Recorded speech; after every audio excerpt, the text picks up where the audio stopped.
Badan Penanggulangan Bencana Daerah atau BPBD Kota Banjarmasin memprediksi ketinggian air pasang mencapai 2,5 meter di atas permukaan laut pada Senin malam ini.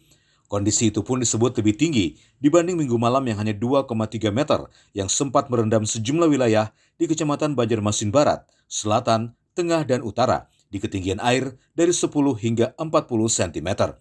Tak hanya itu, berdasarkan informasi Badan Meteorologi dan Geofisika, intensitas curah hujan tinggi yang mengakibatkan banjir rob diprediksi berlangsung dari tanggal 3 hingga 9 Desember mendatang. Masyarakat pun diminta waspada dengan adanya potensi luapan air yang dipengaruhi pasang air laut dan disertai hujan. Jadi memang banjir rob, apa yang terjadi tadi malam itu kan banjir rob. Mungkin beberapa hari ke depan itu akan tetap berlangsung banjir rob. Nah, cuman diperkirakan malam ini memang lebih tinggi daripada kemarin malam. Dari tadi malam kan. Jadi perkiraan mereka 2,3 yang tadi malam. Nah, malam ini kemungkinan meningkat lagi jadi 2,5. Nah, kalau tadi malam agak dalam, malam ini barangkali lebih dalam lagi lah.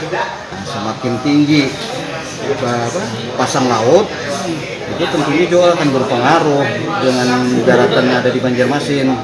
Semakin dalam pasang laut, tentu akan semakin jauh air laut itu masuk ke daratan. Meski demikian, BPBD Kota Banjarmasin menyebutkan air pasang tidak terlalu lama dan akan surut dalam waktu sekitar 3 jam. Dari Banjarmasin, Alif Hidayatullah, K1net.